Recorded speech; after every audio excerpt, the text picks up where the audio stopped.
ప్రభు క్రీస్తునాథునిచే మిక్కిలిగా ప్రేమించబడి సహోదరి సహోదరులారా, పూజ ఆరంభములో మనము అందరము కూడా ఆలకించినట్లుగా ఈ రోజున మనందరం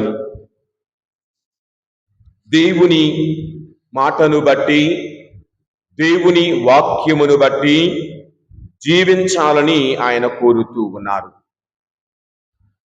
గత వారం మనము కొన్ని మాటలను ఆలకించాం. గత వారము మనము గమనించినట్లయితే ఇరుకైన మార్గమును గురించి ధ్యానించుకున్నాం. ఆ ఇరుకైన మార్గము ఏమిటి అని ధ్యానించుకున్నప్పుడు కొన్ని సుగుణాలను కూడా మనము మాట్లాడుకున్నాం. అందులో మొదటిది వినయము, విధేయత, వినమ్రత అనే లక్షణాలు. ఈ రోజున ప్రభు అదే మాటను మనకు అందిస్తూ వినయము అన్నిటికీ మూలము అంటూ ఉన్నారు. సామెతల గ్రంథములో 22వ అధ్యాయములో 4వ వచనాన్ని ఒక్కసారి మనము గమనించినప్పుడు వినయమును మరియు దైవమయందు భక్తి కలవాడును సంపదలు, గౌరవము, దీర్ఘాయువును పొందు ఉంటాడు. వినయము కలవాడు, దేవుని యందు అభిమానము కలవాడు అనగా దైవ భీతి కలవాడు ఏమేమి కలిగి ఉంటాడో వాక్యము తెలియజేస్తూ ఉంది. వినయము కలవానికి, దైవభీతి కలవానికి 3 విషయాలు. ఒకటి, సంపదలు ఉంటాయి, గౌరవం ఉంటుంది, మరియు దీర్ఘాయువు కూడా ఉంటుంది అని వాక్యం కోరుతూ ఉంది. మరి మనం ఈ రోజున ధ్యానించుకోబోతున్న అంశములను బట్టి వినమ్రత, వినయము అంటే ఏమిటి? వినయము, వినమ్రత అనేవి చదువుకుంటే వస్తాయా, లేక అవి మన యొక్క దైనందిన జీవితములో ఉంటాయా అన్నది మనము ఈ రోజున కొద్దిగా ధ్యానించుకుందాం. వినయము అంటే మనందరికీ తెలిసిన విధం, ఎవరైనా పెద్దలు కానీ మనకంటే గొప్పవాళ్ళు కానీ కనబడగానే గౌరవముగా లేచి నిలబడటం, వారికి తగినటువంటిగా గౌరవం ఇవ్వటం, వారికి సంస్కారముగా నమస్కరించటం, ఇవన్నీ కూడా మనము అనుకుంటూ ఉంటాం. కానీ వినయము అనేది విశేష నయనం, వినయం అంటూ ఉన్నారు మన పెద్దలు. అండగా ఏమిటి? అదేదో చదువుకుంటే వచ్చేది కాదు. వినయము అనగా విశేషణముగా ఉండి, అనగా మంచిగా ఉంటూ మంచి జీవితమును జీవించుట. వినయము అంటే అనగా జీవితాన్ని చక్కగా నడిపించుకోవటం, జీవితములో వచ్చే ఒడిదుడుకులలో ఎలాంటి భయాందోళన లేకుండా మనము జీవించటం అన్న మాటలను చూస్తూ ఉన్నాం. ప్రియ సహోదరి సహోదరులారా, దేవుని దృష్టిలో వినమ్రత ఏమిటి? దేవుని దృష్టిలో వినమ్రత అనేది చాలా గొప్పది, విలువైనది అని మనము చూస్తూ ఉంటాం. అందరు చెప్పనవసరం లేదు, మనందరికీ తెలుసు. ఎవరిని గౌరవించాలో, ఎవరిని గౌరవించకూడదో మనకు తెలుసు. ఎలాగ గౌరవించాలో, ఎలాగ గౌరవించకూడదో మనకు తెలుసు. ఎందుకంటే ఎంత వినమ్రతగా జీవిస్తామో, ఎంత విధేయతగా జీవిస్తామో, ఎంత దీనత్వముగా జీవిస్తామో అంతగా మనము ఎదగబడతామని వాక్యాలు తెలియజేస్తూ ఉన్నాయి బైబిల్ పరంగా. అంతేకాకుండా మానవ జీవితములో కూడా ఎవరు ఎక్కువగా దీవించబడతారన్నది మీ అందరికీ తెలిసిందే. సంఘములో ఎవరు అధికముగా దీవించబడతారు? వాడు పేదవాడైనా, వాడు ఇంకా తక్కువ స్థాయిలో ఉన్నా, అతని వినయమును బట్టి, అతని నడవడికను బట్టి, అతని నడతను బట్టి వారు దీవించబడతారు అన్న మాటలను మనము చూస్తూ ఉంటాం, వింటూ ఉంటాం. మరి ఈ రోజున దేవుని దృష్టిలో వినమ్రత అనేది ఎంత గొప్పదో కొద్దిగా చూద్దాం. ఒకసారి గమనిస్తే మత్తయి సువార్త 11వ అధ్యాయం 11వ వచనములో కొన్ని వాక్యాలు ఉన్నాయి.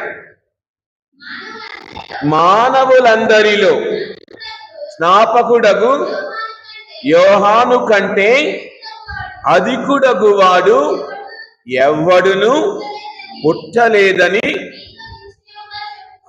మానవులందరిలో స్నాపకుడు యోహాను కంటే అధికుడు. ఎందుకు? అతడు ఎంత వినేముగా జీవించాడో వాక్యాలు తెలియజేస్తూ ఉన్నాయి. ఆయన మరియ తల్లి ఆ గృహమును సందర్శించినప్పుడు ఎలిజబెత్ తమ గృహాన్ని ఆయన ముందు గంతులు వేసి ఆనందించాడు, నా ప్రభు నా ఇంటికి వచ్చాడని.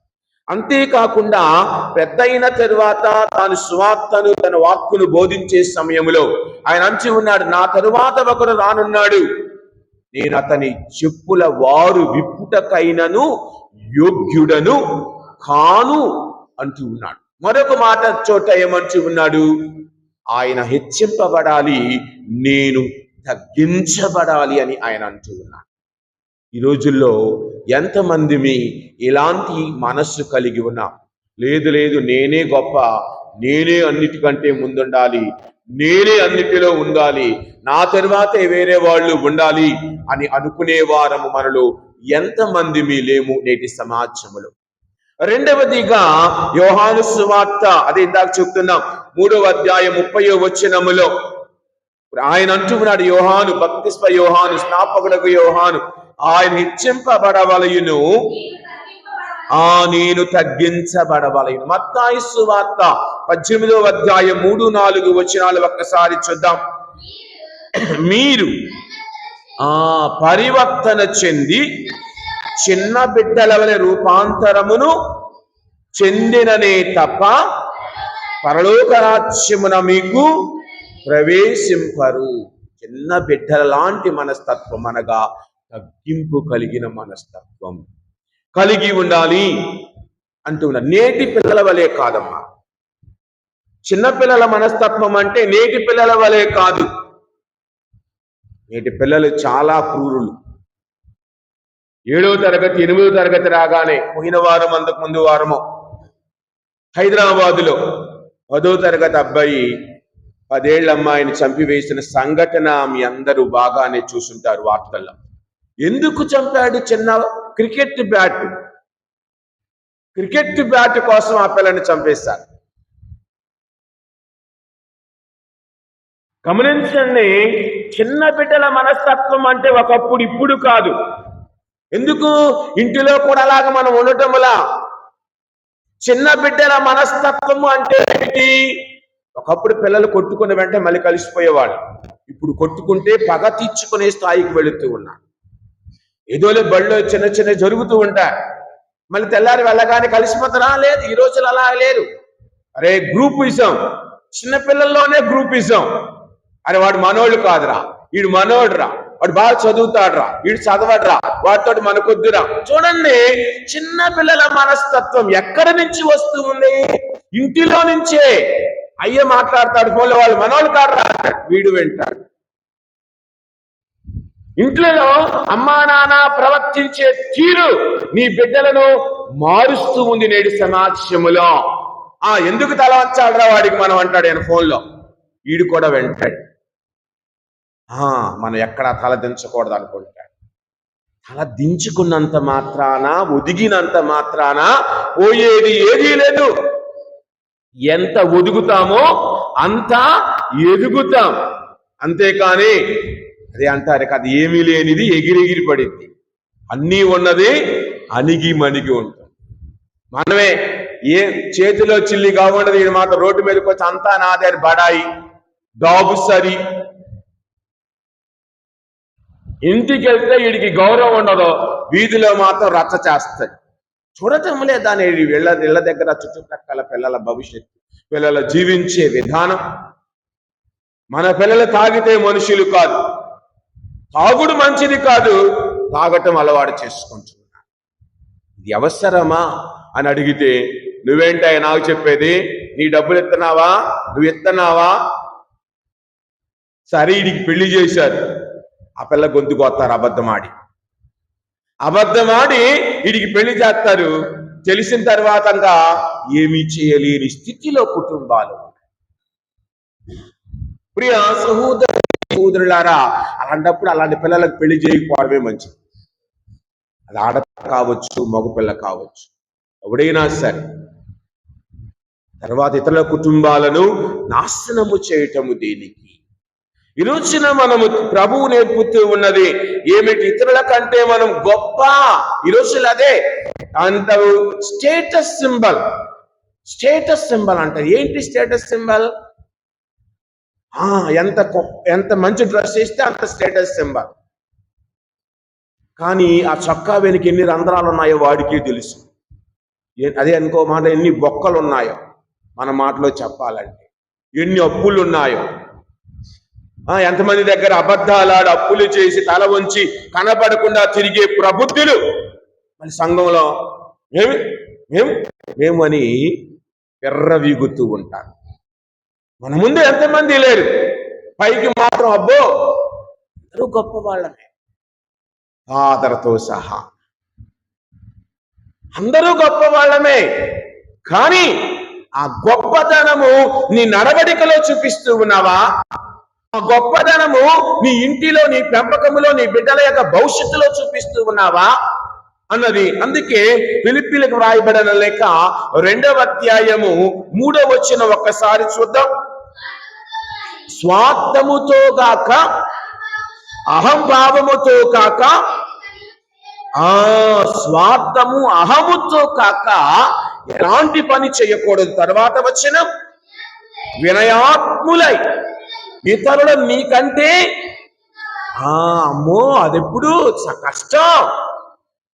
ఇతరులు నీకంటే గొప్ప, వాడెందుకంటే నా ముందు గొప్ప, వాడు ఏ విషయంలో నాకు సరిపోతాడండి, వాడంతా వాడి కుటుంబం ఎంత నా ముందు పైకి వచ్చినాడు, నాన్ను చూసి పెరిగినాడు, వాడికి నేను తల వంచాలా, వాడి ముందు నేను తగ్గి నిలబడాలా? ఇది అసంభవం అని. కాని వాక్యము తెలియజేస్తుంది, స్వార్థముతో కాక అహముతో కాక. ఈ రోజులో గర్వం ఒకటి, అహం అంటే నేనే. ఆ అహం దెబ్బతింటే ఎంత దూరమైన వెళితే రోజుల్లో ఉన్నాం. చావు వరకు కూడా వీళ్ళు ఏ విధంగా కైను ఆది కాండములోనే చూస్తూ ఉన్నాం.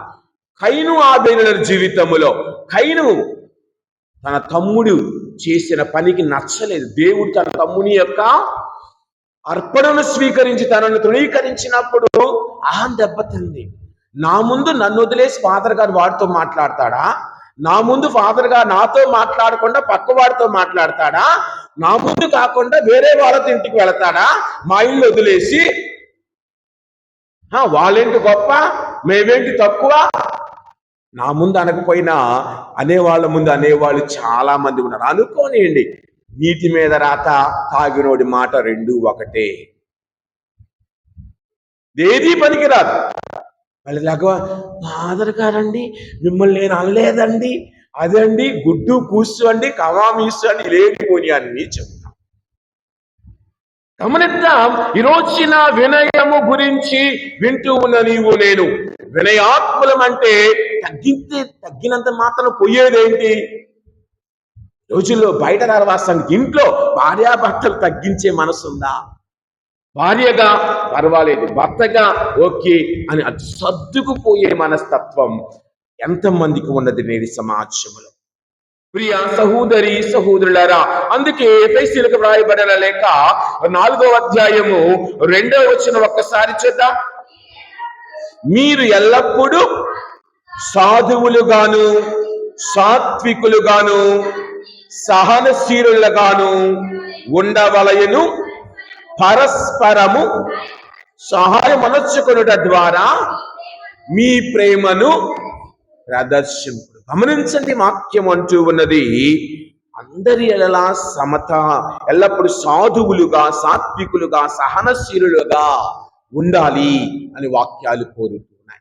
గమనించినప్పుడు రోమీయులకు వ్రాయబడిన లేఖ 12వ అధ్యాయము 16వ వచనం ఒక్కసారి చూద్దాం. 12వ అధ్యాయం 16వ వచనం, అందరి ఎడల సమతాభావమును కలిగి ఉండు, హెచ్చించిన వాని యందు మనస్సు ఉంచక, తక్కువ అనగా హెచ్చించుకుట యందు మనము గర్వము పడక, తగ్గింపునందు మనము గర్వము పడుతూ ఉండాలి. తర్వాత అనుకొనవద్దు. మనకు మనమే ఏదో పాటుడిది, మీకు మీరే మాకు మేమే అన్నట్టు మీకు మీరే మాకు మేమే ఘనాపాఠీలం అనుకోవటంలో తప్పు. మనకు మనం బుద్ధిమంతులు అనుకోకూడదు. పక్కవాడు మన గురించి కితాబు ఇవ్వాలి, పక్కవాడు మన గురించి ఫలానా బిడ్డలరా, ఫలానా కుటుంబమురా అని కితాబిచ్చే స్థితిలో నీవు నేను జీవించాలి ప్రియా సహోదరి సహోదరులారా. అందుకే మనమందరము వినయవంతులై జీవించాలని రోమీయులకు రాయబడిన లేఖ 12వ అధ్యాయము 3వ వచనం ఒక్కసారి చూద్దాం.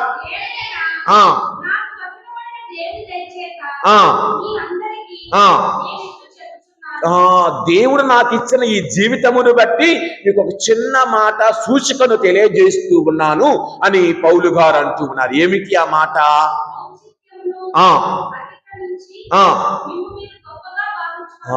ఔచిత్యమును. ఇలాంటి పదాలు కొత్తగా ఉంటాయి వినేవాళ్ళకి. ఇందాక నేను కితాబ్ అని ఒక పదం వాడాను. కొంతమందికి ఏంటి ఆ కితాబు? మంచి పలుకులు. కితాబు ఇవ్వటం అంటే ఫలానా వాళ్ళు మంచి వాళ్ళని చెప్పు. ఔచిత్యమును ఏమిటి? దేవుడు వసిగిన ఔచిత్యమును బట్టి చదవమ్మ తర్వాత వచ్చిన ఔచిత్యమును అతిక్రమించి ఇవ్వబడిన దానికంటే ఎక్కువగా పొగుడుకోకుండా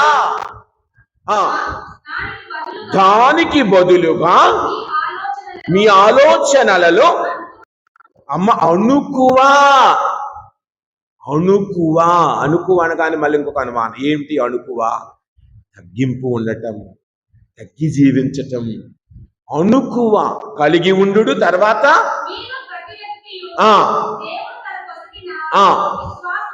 విశ్వాసమును బట్టి దానిని మనకిచ్చిన విశ్వాసమును బట్టి మనము ఎదగాలి అని ఆయన కోరుతున్నారు. గమనించినప్పుడు ప్రియ సహోదరి సహోదరులారా, వినయము ధరించుట వలన కలిగే ప్రయోజనం ఇంకొకటి కొలస్సీలకు వ్రాయబడిన లేఖ 3వ అధ్యాయము 12వ వచనం ఒక్కసారి చూద్దాం.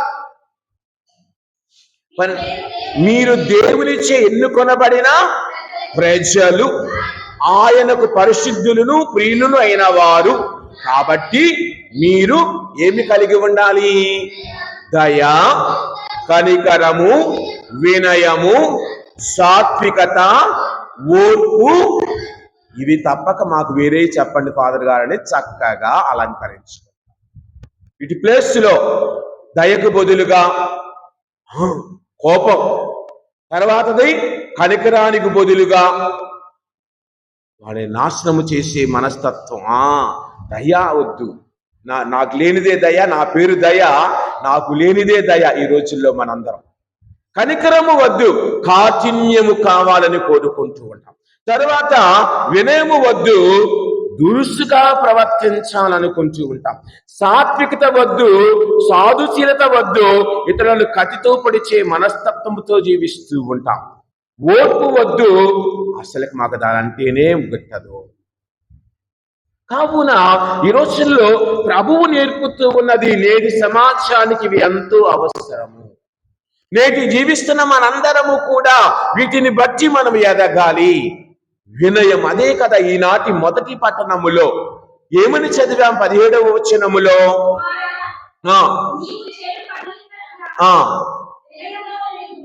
నీవు చేయు ఏ పనిలోనైనా ఏ విధముగా ఉండాలట? వినయముతో మెలగుము. 1000 రూపాయలు ఇచ్చిన బహుమతి కంటే వినయవంతుని అందరూ గౌరవిస్తారు, ప్రశంసిస్తారు. వారిని అలాంటి వారిని వారు చక్కగా ఎక్కడ ఉన్నా గౌరవంతో చూస్తారు. కావున గౌరవం అనేది డబ్బులతో వచ్చేది కాదు. వినయం అనేది ఒక 100 రూపాయలు పారేస్తే వచ్చేది కాదు. ఏదో రాజకీయ నాయకుల వెంట తిరిగే వాళ్ళ మాదిరిగా ఇది రాదు. పదవిలో ఉన్నప్పుడు ఒక విధంగా ఉంటారు, పదవి లేనప్పుడు ఎవడో నిన్ను పఠించడు. కానీ వినయము కలవాడు, విధేయత కలవాడు, మంచి వాడిని ఏ సమయములోనైనా అందరూ ఆదుకుంటారు. కావున ప్రియ సహోదరి సహోదరులారా, మనము దయ, కనికరము, వినయము, సాత్వికత, ఓర్పు అలవర్చుకోవాలని వాక్యాలు కోరుతున్నాయి. యాకోబు రాసిన లేఖ 3వ అధ్యాయం 13వ వచనములో మనము ఏమంటున్నది వాక్యం ఒకసారి గమనిస్తే, మీలో ఎవరైనా జ్ఞానియును, వివేకియును, ఉండేనా? ఉంటే ఏం చేయాలి? చదవమ్మా. అయినచో ఆ ఆ ఆ వినయము వివేకముతోను కూడిన సత్కార్యముల చేత నీ యొక్క వినయము, నీ జ్ఞానం ఎక్కడ బయటకు వస్తుంది? నీ యొక్క జ్ఞానము, నీ యొక్క తెలివి మాటలను బట్టి కాదు, నీ ప్రవర్తనను బట్టి. నీకు పీజీ ఉండొచ్చు, డాక్టరేట్ చేయొచ్చు, డబుల్ డాక్టరేట్ చేయి, నీ నోటి దురుస్తో నీ దగ్గరికి ఎవడు నాలాంటి వాడు ఉన్నాడానికి ఎవడో రాడు మన దగ్గరికి. ఫాదర్ గారు అంతేనా, పోకపోతే మంచిది, ఎందుకు ఈ బాధ కదా? ఏమంటున్నది? నీవు జ్ఞానివా? నీ వివేకవంతుడివా? నీ జ్ఞానము, నీ వివేకము ఎలాగ కనబడాలి బయటికి? నీ ప్రవర్తనలో. అదే కదా చదివాము ఇప్పుడు.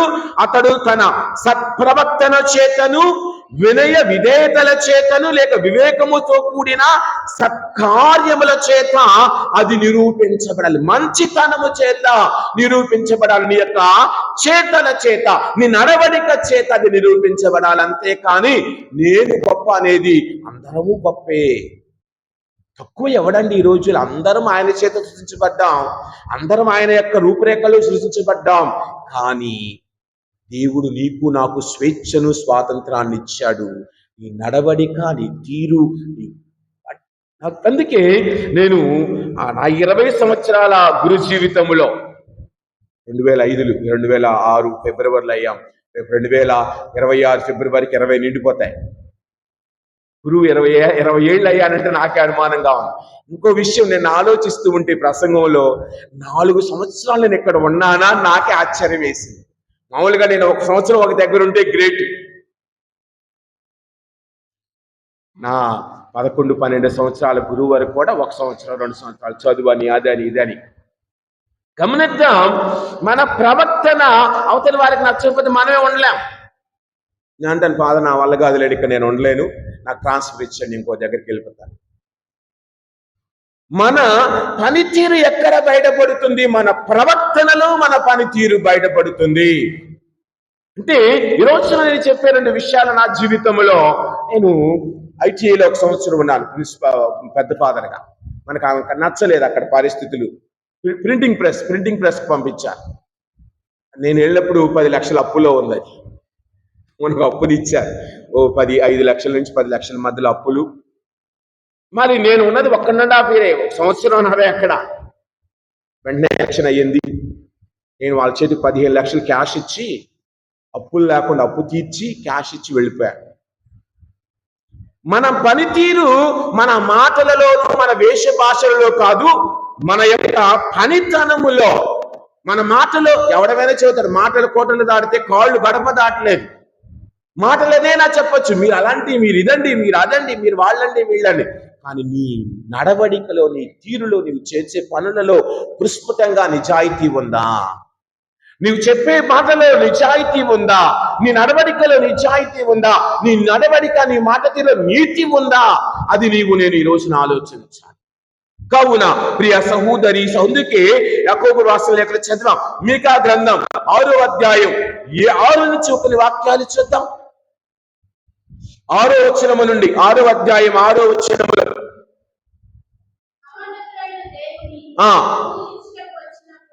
దేవుని ఆలయమునకు నీవు వచ్చినప్పుడు నేనేమి తీసుకొని రావలయును? 7 దూడలనా, దహన బలులకు అవసరమైన కొని రావలయునా, 1,000 కొలది పొట్టేళ్లనా, ఓలీవు తైలమునా? నేను ఇవన్నీ తీసుకొని వస్తే దేవుడు సంతృప్తి చెందునా? ప్రాయచిత్తముగా నేను నా జ్యేష్ఠ కుమారుని బలిగా అర్పింతునా? కానీ ఇవన్నీ కాదు,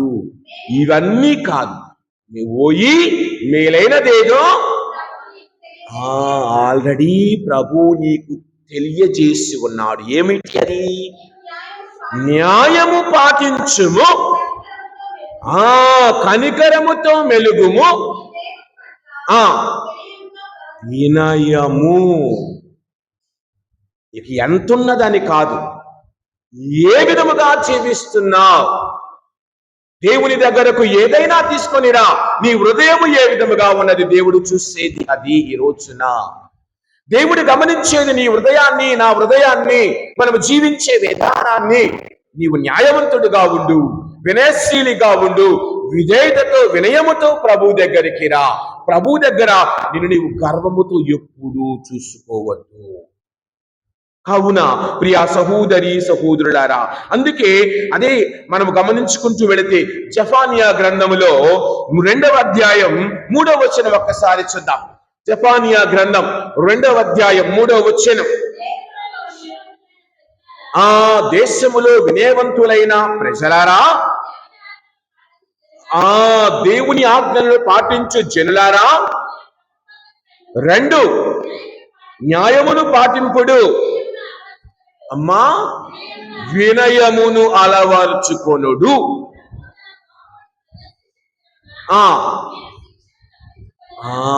తప్పించుకొనినా తప్పించుకోవచ్చును. కావున మీరు ఏ విధముగా రావాలి? వినయముతో రండి, విధేయతతో రండి. ప్రభు మిమ్ములను, మీ కుటుంబాలను ఆయన చక్కగా దీవిస్తారు అన్న మాటలను బట్టి. అందుకే సామెతల గ్రంథం 16వ అధ్యాయం 18వ వచనం ఒక్కసారి చూద్దాం. సామెతల గ్రంథం 16వ అధ్యాయం 18వ వచనం.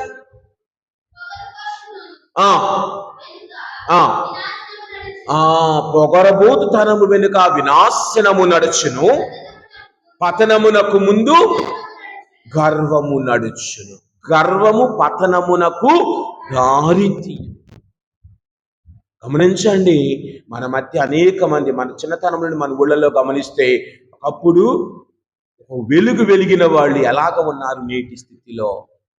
ఒకప్పుడు దీన స్థితిలో, తక్కువ స్థాయిలో ఉన్న నీ కుటుంబం ఈ రోజు ఏ స్థితిలో ఉంది? కారణం నీవు నేను జీవించిన విధానం, జీవిస్తున్న విధానం. దేవుడు కావలసినది నీ సంపదలు కాదు, దేవునికి కావలసినది నీ ఐశ్వర్యము కాదు. దేవునికి కావలసినది నీ జీవితం, నీవు నడిచే విధానం, నీవు మాట్లాడే విధానం, నీవు చూపించే వినయము, విధేయత, నీవు ఓర్పు, సహనము లాంటి గుణాలు నీలో నాలుగు అలవరుచుకోవాలంటూ ఉన్నాడు. డబ్బులు ఎవరికి కావాలండి ఈ రోజుల్లో? మన గౌరవీని వాడి దగ్గరికి మనం వెళ్తామా? మనంటే చిన్నచూపు చూపే వాడి దగ్గరకు మనం వెళతామా? వెళ్ళం. నీళ్ళైనా తాగితే బతుకుతా, కానీ అలాంటి వాడి దగ్గర నేనైతే వెళతానండి. ముఖ్యంగా పల్లెటూళ్ళలో, ముఖ్యంగా మొన్న మా అన్నయ్య జూబ్లీ అప్పుడు భోజనాలకు పిలవటానికి ఇంటింటికి వెళ్ళాలి. మామూలుగా మనకి పల్లెటూరులో సాంప్రదాయం ఏంటి? 2-3 వెళ్ళి ఇంటింటికి వెళ్ళి, రేపు పలానా వాళ్ళ ఇంట్లో కుటుంబ భోజనాలండి, లేకపోతే ఒక్కళ్ళకి భోజనం అండి, పలానా వాళ్ళ ఇంట్లో పలానా దగ్గర చెప్పాలి.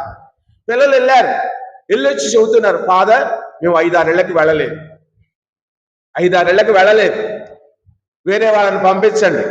ఏమైందిరా, అందరూ దాదాపు 200-300 ఏళ్ళకి వెళ్ళారా, మరి 5-6 ఏళ్ళు ఏం చేసి వాళ్ళకి మాకు పడద ఫాదర్? వాళ్ళు ఏదో గొప్ప అనుకుంటారు మమ్మల్ని చూడగానే, ఏదో వాళ్ళు చిన్న చూపు చూస్తారు. ఇంటికి భోజనాలు చవటానికి వెళ్తే మమ్మల్ని చిన్న చూపు చూస్తారు, మేము వెళ్ళం ఫాదర్ అని. చివరికి ఇంకొక ఆయన వెళ్ళి చెప్పి రావటం జరిగింది, అది వేరే విషయం. గమనించండి, నీకు ఎంత ఉన్నా నానేవాడు నా దగ్గర లేకపోతే ఎంత సంపాదించినా వృధానే కదా. కావున ప్రియ సహోదరి, అందుకే గర్వము పతనమునకు ముందు దారితీయును. నీలో గర్వం ఉందా? నీ పతనం దగ్గరలో ఉందని గుర్తుంచుకో. నీవు పతనము దగ్గర రాబోతూ ఉన్నది గుర్తుంచుకో. కానీ వినయవంతుడు ఎప్పుడూ ఆశీర్వదించబడతాడు, విధేయత కలిగిన వాడు ఎప్పుడూ దీవించబడతాడు. బైబిల్ గ్రంథంలో గమనించినప్పుడు ప్రియా సహోదరి సహోదరులారా, కొన్ని వాక్యాలు చూద్దాం. బైబిల్ గ్రంథంలో గమనించినప్పుడు వాక్యాలు తెలియజేస్తూ ఉన్న కొన్ని మాటలను చూచినప్పుడు ఏమిటి? బైబిల్ గ్రంథములో ఎవరెవరు వినయవంతులు? యేసు ప్రభువుకు మించిన వినయవంతుడు ఈ లోకములో ఎవ్వడూ లేడు. గమనించినప్పుడు ఫిలిప్పీలకు రాయబడిన లేఖ 2వ అధ్యాయం 6వ వచనం. కొంతమందిని చూద్దాం. మొదటిగా యేసు ప్రభువునే చూద్దాం. ఆయన ఎల్లప్పుడూ కలిగి ఉన్నను, దేవునితో తన సమానత్వమును పట్టుకొని వేలాడలేదు. తాను దేవుడైనా కానీ నేను దేవుణ్ణి. మనమైతే నేను అది నేను ఇది అని చెప్పుకుంటూ ఉంటాం. నాకు అది ఉంది, నాకు ఇది ఉంది, నాకు ఇది. ఆయన దేవుడైనా కానీ తన స్వార్థ బుద్ధితో నేను దైవత్వాన్ని పట్టుకొని వేలాడకుండా తర్వాత వచ్చిన రిక్తుని చేసుకొని సేవకు రూపము దాల్చి మానవ మాతృడిగా జన్మించుటకు ఆయన అన్ని విధములుగా మానవ మాతృడై ఉండి కూడా అంతకంటే వినయము కలవాడై మరణము వరకును, శిలువ మరణము వరకును ఆయన తనను తాను తగ్గించుకున్నాడు. యేసు ప్రభువుకు మించిన వ్యక్తి లోకల్ ఉదాహరణ ఏదీ లేదు. తర్వాత మిగతా వాళ్ళు మరియ తల్లి కావచ్చు, ఇంకొకళ్ళు కావచ్చు, ఎవరైనా ప్రభు ఎందుకు తాను దేవుడైనా కానీ అక్కడ ఉండే వ్యక్తి ఇక్కడకు వచ్చాడు. మనం అక్కడి నుంచి కిందకి రావటానికి, మెట్లు దిగి రావటానికి ఆపసోపాలు పడతాం. మరి గుడికి వెళ్దామంటే మోకాలు నొప్పులు, మెట్లేం దిగుతాలే, నువ్వు వెళ్ళిరా నా కోసం కూడా. సినిమాకి వెళ్ళటానికి, షికార్లకి వెళ్ళటానికి, ఇంకొక దగ్గరికి వెళ్ళటానికి మనకి ఏ నొప్పులు ఉండవు. గుడి అనగానే లేనిపోని నీరసం, అక్కడే అయ్యా యాక్షన్ అందరం. కావున వాక్యము తెలియజేస్తూ ఉంది, యేసు ప్రభు 30 సంవత్సరాలు ఆయన ఎవరికీ కనబడకుండా ఒక వడ్రంగిగా, ఒక సామాన్య వ్యక్తిగా జీవించిన విధానం ఈ రోజుల్లో ఎంతమంది మనకి ఎంత ఉన్నా తగ్గింపు మనస్సు కలిగి, సాత్వికమైన మనస్సు కలిగి, సాధుశీలత మనస్సు కలిగి జీవించే వాళ్ళం ఎంతమంది ఉన్నా. తర్వాత రెండవ వ్యక్తిగా మరియ తల్లిని గమనించినప్పుడు వాక్యము తెలియజేస్తూ ఉంది. లూకాసు వార్త 1వ అధ్యాయం 38వ వచనం, ఇదిగో నేను ప్రభు దాసీరాలను నాకు జరగా, నేను ప్రభు యొక్క దాసీరాలను తలవంచండి. అలాగని అదే అధ్యాయంలో 52వ వచనం, అధిపతులను ఆసనము నుండి పరద్రోసి దీనులను ఆయన లేవనెత్తును అన్న మాటలు చూస్తూ ఉన్నాం. కావున ఇక మూడో వ్యక్తిగా బప్తిస్మ యోహాను లేక స్నాపకుడు యోహాను గురించి గమనించినప్పుడు ఆయన ఏమంచి ఉన్నారు? యోహాను సువార్త 1వ అధ్యాయం 27వ వచనములో, యోహాను సువార్త 1వ అధ్యాయం 27వ వచనం, నా తరువాత రానున్న వ్యక్తి ఆయనయే, నేను ఆయన పాదరక్షకుల వారు విప్పుటకైనను యోగ్యుడను కాను అని సమాధానమిచ్చాడు. యోహాను, స్నాపకుడు యోహాను గురించి పునీత పౌలు గారు ఏమంటూ ఉన్నారు? 1 తిమోతికి రాయబడిన లేఖ 1వ అధ్యాయం 15వ వచనములో చూడండి, ఆయన కొత్త నిబంధనలు దాదాపుగా 13 పుస్తకాలు, 13 అపోస్తలిక లేఖలను రాసిన వ్యక్తి. అన్నిటికంటే ఎక్కువగా రాసిన వ్యక్తిగా చూస్తున్నారు. ఎంతో గొప్ప తెలివి గలవాడు, ఎంతో జ్ఞానము కలవాడు. ఆయన ఏమంటూ ఉన్నాడు ఇక్కడ 1 తిమోతికి రాయబడిన లేఖ 1వ అధ్యాయం 15వ వచనములో, క్రీస్తు యేసు ఇహలోకమునకు వచ్చెను, ఇది నమ్మదగినది, సంపూర్ణ అంగీకార యోగ్యమైనది, నేను పాపాత్ములలో ప్రథముడను అని తనను తాను తగ్గించుకుంటున్నాడు. వినయవంతుడుగా తన జీవితాన్ని ఒప్పుకుంటూ ఉన్నాడు. నేను పాపాత్ములలో ప్రథముడను, నేను అందరికంటే చిన్నవాడను అని తన జీవితాన్ని ఆయన ఒప్పుకొంటూ ఉన్నాడు. ప్రియ సహోదరి సహోదరుడా, కావున అలాగనే లూకాసు వార్త 18వ అధ్యాయం 13వ వచనం ఒకసారి గమనిస్తే, హెచ్చించబడకూడదు, తగ్గించబడాలి అని వాక్యం ఈ రోజున మనము ఆలకించాం. కానీ సుంకరి దూరముగా నిలవబడి కనులైనను పైన ఎత్తుటకు సాహసించక రొమ్ము బాదుకొనుచు, ఓ దేవా ఈ పాపాత్ముని కనికరింపుము అని ప్రార్థించెను. తర్వాత ఏం జరిగింది? నీతిమంతుడుగా పరిగణించబడి ఇంటికి వెళ్ళినది ఆ యొక్క పరిసయ్యుడు. మరి ఈ గుడికి వచ్చిన నీవు ఇంటికి ఏ విధముగా వెళుతూ ఉన్నావు? సుంకరి లాంటి మనస్తత్వముతో, ప్రభువు దగ్గర వినయముతో, తల వంచుకొని తగ్గింపుతో నీ జీవితాన్ని, నీ కుటుంబాన్ని అర్పించుకొని, నీ పాపపు జీవితాన్ని, ఆలోచనలు ఆయన ముందు ఉంచి క్షమించమని వినయముతో ప్రార్థించే బిడ్డగా నీవున్నావా? ఈ రోజు గుడికి వచ్చాం, ఏ మాటతో వచ్చాం? నాకున్న ఆస్తిని బట్టి వచ్చానా? నాకున్నటువంటి పరపతిని బట్టి వచ్చానా? లేక దేవుని యందు నమ్మకముతో వచ్చానా అన్నది నేను ఆలోచించాలి. నీకు నిలబడి చెప్పే నేను కూడా పతనమునకు పోకుండా నాశనమునకు, అందుకే కదా నేను ఎప్పుడు అడుగుతూ ఉంటాను, 2 విషయాలలో మీ విచారణ గురువు కోసం ప్రార్థించాను. 1 ధన వ్యామోహం, 2 స్త్రీ వ్యామోహం. ఈ 2 మానవుని పతనానికి మూలాలు. ఏ మానవుడైనా ఎంత డబ్బున్నా చాలదు, ఎంత సుఖం ఉన్నా చాలదు. కానీ ఎప్పుడైతే నీ జీవితము ఆయన యందు ఉంటుందో, ఎప్పుడైతే నీ జీవితం ఆయన యందు ఎలుగుతుందో, నా జీవితమునకు ఆయనే కర్త, నా జీవితమునకు ఆయనే ప్రధాన సూత్రధారి, నా తప్పులను మన్నించేవాడు, తెలిసి తెలియక ఏదైనా తప్పు చేస్తే ఒక గురువుగా నన్ను మన్నించేవాడు, నన్ను దీవించేవాడు ఆయనే, ఆయన మీద ఆధారపడే మనసు నాకు ఉండాలి.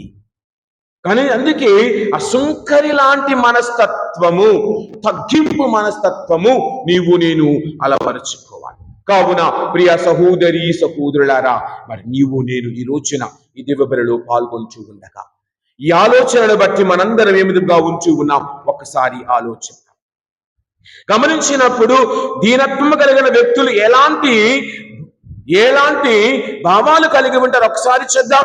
నాకున్నదంతా కూడా నాది కాదు, దేవుడు నాకు ఇచ్చినది అన్న భావన. అందుకే పౌలు గారు కొరింథీయులకు వ్రాయబడిన లేఖ, మొదటి లేఖ 4:7 ఒకసారి చూద్దాం. 4:7 ఒకసారి చూద్దాం. అమ్మా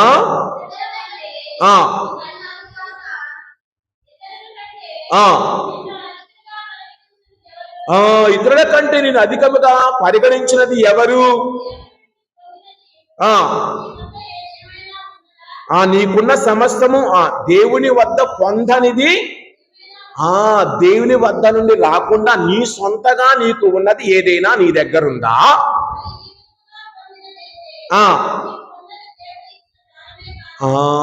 నీవు పొందిన ప్రతిదీ కూడా దేవుడిచ్చిన దానమే కదా. కాదని ఎలాగ నీవు గర్వము వద్దు, వినయము వద్దు. గర్వము వద్దు, అది పతనానికి తొలిమెట్టు. వినయము ఎదుగుదలకు మొదటి మెట్టు. గమనించండి, నీకు ఉన్నది ఏది నీది కాదు. నేను చాలాసార్లు చెప్తాను, నీకు ఉన్నది నా రూమ్లో, నా బీరువాలు ఇలాంటి వస్త్రాలు ఒక 10 ఉన్నాయి ఉదాహరణకి, లేక డ్రెస్సులు అంటే ప్యాంట్ షర్ట్స్ ఒక 15 ఎన్నో ఉన్నాయి అనుకున్నాం, లేకపోతే దాని కింద కొన్ని డబ్బులు ఉన్నాయి అనుకున్నాం. ఇప్పుడు ఇక్కడ పడిపోయాను, చచ్చిపోయాను. నా బీరువా నాతో వచ్చిద్దా? నిన్న ఎవరు వాట్సాప్లో పెట్టారు, ఒక ఆయన చచ్చిపోయాడు. వాట్సాప్ చిన్న బొమ్మలాగా సూట్ వేసుకున్నాడు, చక్కగా 2 బ్యాగులు తలిగించుకొని వెళుతూ ఉంటే, sir no baggage is allowed. ఏ బ్యాగులు లోపలికి రావు, నీ అంతటి నువ్వే రావాలి. నీ సంపదలు ఏది నీతో రాదు.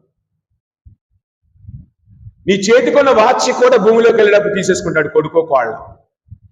నీ కాళ్ళకున్న మెట్టెలు, నీ మెడలో ఉన్న హారం, లేక నీ కాళ్ళకున్నటువంటి ఒకప్పుడు వంకీలుండే, మనకి ఏమంటారు వెండితో చేసినవి లావి పెట్టుకునే వాళ్ళు వెనకటి కాలంలో, కడియాలు, అవి కూడా తీసేస్తారు.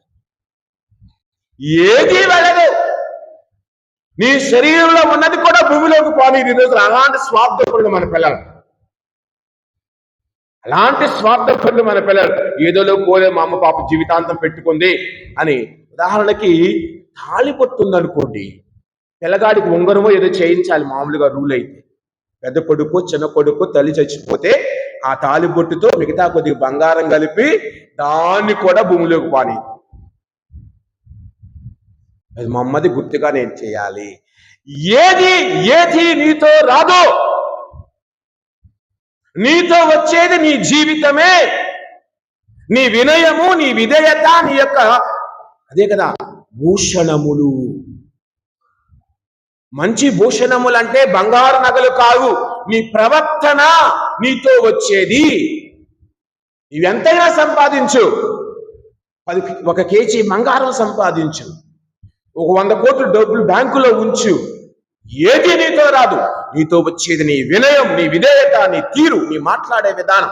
అందుకే అంటారు, అరే పోయేటప్పుడు 4 సంపాదించుకొని వెళితే చాలు. ఈ రోజులు మోయటానికి కూడా జనాలు లేరు. ఇక్కడి నుంచి అక్కడి వరకు మోయటానికి కూడా జనాలు లేరు. అక్కడికి అంతిమయాత్ర వాహనాలే అందరికీ. మోసేవాళ్ళు కూడా కరువయ్యారు. అవున పోయే సమయంలో 4 మోసేవాళ్ళు నీతో ఉంటే చాలా. 4 ఈ జీవితానికి సార్థకతే. మంచిగా జీవితము జీవించినట్లే. చచ్చిపోయిన వాళ్ళే చచ్చిపోయాడ్రా, ఏం బతికాడ్రా. 2 అర్థాలు ఉన్నాయి. ఏం బతికాడ్రా అంటాం వేరు, ఏం బతికాడ్రా అంటాం వేరు కదా. అదే బృందావన సినిమాలు అంటాడు, బతికినన్నాళ్ళు బతకటం కాదు, ఏం బ్రతుకు బతికామురా అని బ్రతికి మన జీవితాన్ని చాలిస్తే చాలు. ఈ జీవితానికి అంతకంటే ఇంకేం కావాలి. కావున ఈ రోజున నీవు నేను గమనించాం. అందుకే ప్రభు అంటూ ఉన్నాడు, యాకోబు రాసిన లేఖ 4వ అధ్యాయం 6వ వచనం ఒకసారి చూద్దాం. యాకోబు రాసిన లేఖ 4వ అధ్యాయం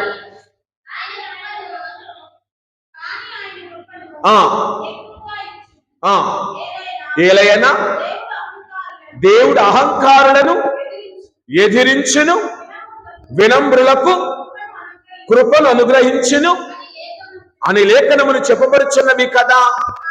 కావున దేవునకు విధేయులు కండు సైతానును ఎదిరించండి. తర్వాత వచనం, పారిపోవును, దేవుని దరికి చేరుకు. చదవమ్మ తర్వాత వచనం, దగ్గరి వాడగును పాపాత్ములారా మీ చేతులను శుభ్రము చేసుకొనుడు, దివ్య మనస్కులారా హృదయములను శుద్ధి చేసుకొనుడు, విచారింపుడు, మొరపెట్టుకొనుడు, రోధింపుడు. అమ్మా నవ్వుటకు బదులు దుఃఖింపుడు, వినోదించుటకు బదులు చింతింపుడు. దేవుని ఎదుట మిమ్ములను మీరు తగ్గించుకొనుడు, అప్పుడు ఆయన మిమ్ము హెచ్చించును. ఎన్నో వచనమమ్మా అది. ఆయన ముందుట మీరేం చేయాలట? తగ్గింపు మనసు చేస్తే ఆయన మిమ్ములను హెచ్చించును. కావున హెచ్చించబడే వారిగా మనందరము ఉండాలని ఈ రోజున మనము ప్రార్థన చేస్తున్నాం. కావున ప్రియ సహోదరి సహోదరులారా, మరి నీవు నేను కూడా అన్నిటినీ వసగే ప్రభు దగ్గరకు వచ్చాం. మన యందు మనము గొప్పలు చెప్పుకొనకుండా దేవుని యందు గొప్పలు చెప్పుకునే మనసు మనకు దయచేయాలి. అదే కదా 2వ కొరింథీయులకు వ్రాయబడిన లేఖ 10వ అధ్యాయం 17వ వచనం తెలియజేస్తూ ఉంది. కానీ గొప్పలు చెప్పుకొనివాడు ప్రభువునందే గొప్పలు చెప్పుకొనవలెను. మన గురించి మనం గొప్పలు చెప్పుకోవటం కాదు. నాకు అది ఉంది, నాకు ఇది ఉంది, నాకు BA డిగ్రీ ఉంది, నాకు బీటెక్ డిగ్రీ ఉంది, నాకు పాలిటెక్నికల్ డిగ్రీ ఉంది, నాకు ITI డిగ్రీ ఉంది. నాలాంటి వాడు చెప్తారు నాకు MA తెలుగు ఉంది. ఏది ఈ కోటానికి కూడా పనికిరావాయి, దేనికి పనికిరావు నీ ప్రవర్తన చక్కగా లేకపోతే. కావున ఈ రోజున నీవు నేను ఆలోచించవలసినది వాక్యములను బట్టి. చివరిగా ఈనాటి 2వ భాగంలో 13వ వచనంలో ప్రభు ఏమంటూ ఉన్నారు? మీరు విందులకు పిలిచినప్పుడు ఎలాంటి వారిని పిలవాలట? పేదలను, వికలాంగులను, కుంటివారిని, గుడ్డివారిని, మిమ్ము పిలవలేని వారిని. ఈ రోజుల్లో పోర్ ఫీడింగ్ ఎక్కువైపోయింది. ఎక్కడ చూసినా ఆహార పొట్లాలు పంచడం ఎక్కువైపోయింది. దానికి మళ్ళీ ఫోటో, క్రిస్మస్ వస్తే చాలండి, క్రిస్మస్ వస్తే చాలు. ఆ 20 రోజులు ఏ నైట్ చూస్తే ఫోటోలే. దుప్పటేసేస్తారు ఫోటో, అన్నం ప్యాకెట్ ఇస్తారు ఫోటో, ఇంకో చీర ఇస్తారు ఫోటో. ఏం చేస్తారమ్మా? ఇవ్వద్దంటంలా. నీ కుడి చేతితో చేసినది నీ ఎడమ చేతికి కూడా. కానీ ఈ రోజుల్లో ప్రపంచం మొత్తం తెలియాలి నేను ఇచ్చే ఆపుటాలు 100 రూపాయలు చీర. అది ఏదైనా ఫ్యాన్ కేసు లాగితే మొత్తం చినిగిపోయింది ఒక దెబ్బకి, ఒక ఉతికితే గ్యారంటీగా చీర అలా పిలిగిపోయింది. దానికి కూడా మళ్ళీ నువ్వు ఫోజు.